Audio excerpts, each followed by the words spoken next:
Well, Mike, protests continue outside of the Supreme Court. They've actually gotten a little bit louder. There are pro-abortion and anti-abortion protesters outside of the Supreme Court, as you can see behind me, a little bit further towards the Library of Congress right now. They're there with their signs. They're there with their respective chants. And right now, everything has been calm so far. But keep in mind, there were some Democrats in Congress, including Alexandria Ocasio-Cortez and Maxine Waters, who were saying, get out into the streets. You see this turnout here? You ain't seen nothing yet.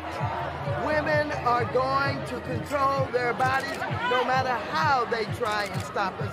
The hell with the Supreme Court. We will defy them. We will be out by the thousands. We will be out by the millions. We're going to make sure we fight for the right to control our own bodies. And there's probably about 200 people protesting right now outside of the Supreme Court between pro-abortion protesters, anti-abortion protesters. It is very loud over there. They're all shouting over each other right now. But as you can see behind me, more people continue to file in and out of this crowd as the day goes on. And Mike, we're going to be here to see if anything happens. But just keep in mind, Capitol Police, they're all over right now, not only in the middle of that protest surrounding it, but also behind the camera where I am right now. They are all over this Capitol complex to make sure things are secure. And I understand that Capitol Police, they're on high alert through Tuesday. Is that right? Well, that is correct. There's another opinion day coming down on Monday, so we could see a big protest that day.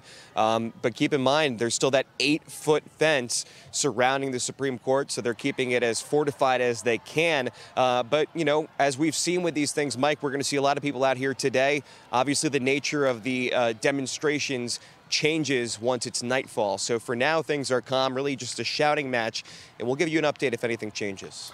Appreciate it, Logan Raddick. Thank you so much. We need to get rid of these fences around these federal buildings. This is just kind of ridiculous. All right, a big victory in the fight for life as the Supreme Court overturned Roe v. Wade in a 5-4 decision. Lawmakers on the left have vowed to fight this, even throwing scorn at the highest court in the land. But there's even a greater issue at hand here. Joining us now to talk about the importance of this landmark decision is Catholic priest and founder of platinggrace.com, Father Leo. Father, thank you for joining us. We appreciate it. You know, we saw yesterday, Father, going into last night, calls for a night of rage. A lot of Catholic churches and parishes across the nation on high alert. St. Patrick's Cathedral here in New York City, heavily armed, heavily guarded by the NYPD. What are you learning today? What can you tell us about where we stand with the Catholic faith here in this country following this landmark decision on Roe v. Wade?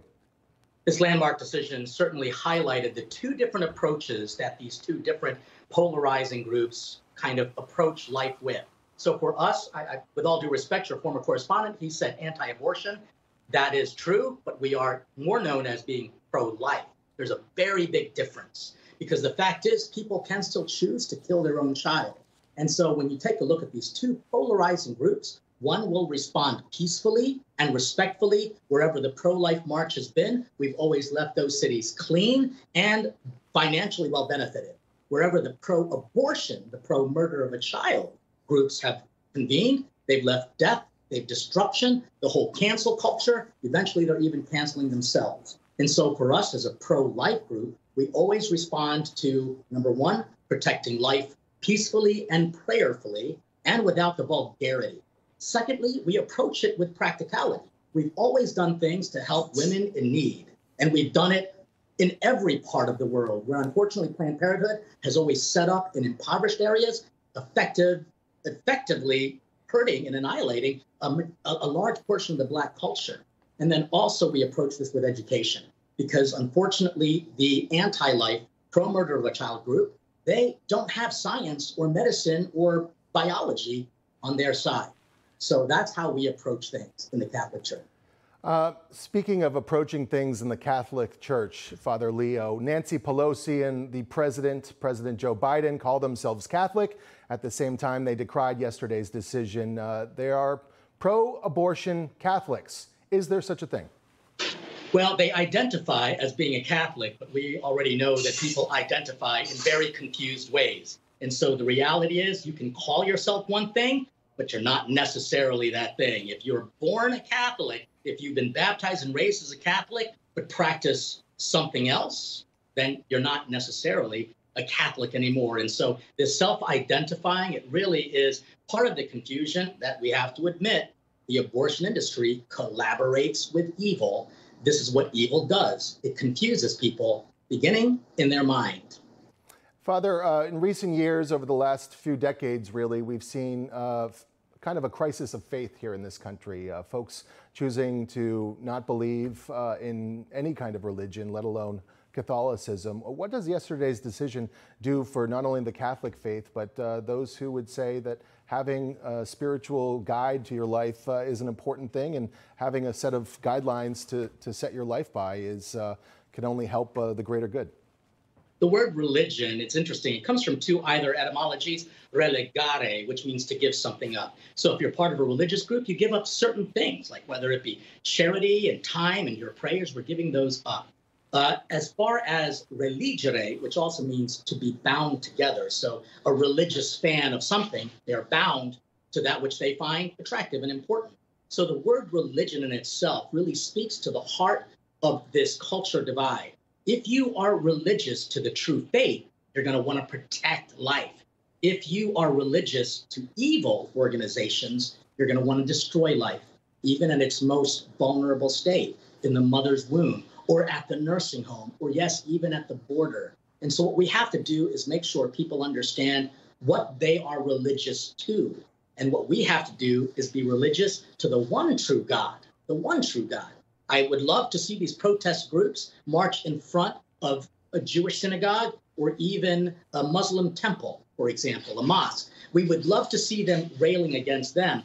But, you know, for Catholics, we've always been people of peace. We're just going to forgive them and we're going to move on, hopefully educating them as we continue to try to save lives. Father, you know, it's interesting. Those who say they're agnostic or don't believe in God, they do still believe in a type of religiosity, though. Some would claim that far left ideology is a religion in and of itself. Does everyone have some kind of religion, even if they're not willing to admit it? Again, the whole word religion comes from either you're giving something up of your own or you're being bound together to something. So yes, and I've debated with many agnostics and many atheists, and it seems that their only existence purpose is to try to force me to believe that there is no God. And they say, well, you can't prove there is a God. And I simply respond, you can't prove there isn't a God. But can we still be religious in our own way? Can we give up evil? Can we give up rhetoric, as well as still be bound together as a human family? This is what the Catholic Church has done since its conception with Jesus, which, by the way, began in Mary's womb. And it's very interesting how the whole overturning of Roe versus Wade happened on July 24th, which celebrates many feast days for Catholics. The birth of John the Baptist, as well as the Sacred Heart of Jesus, which begins beating in the mother's womb. Well, Father Leo, we appreciate you joining us on this very special occasion. This is an incredibly landmark weekend for not only those of the Catholic faith, but there are many conservatives across the country. Thank you. God bless.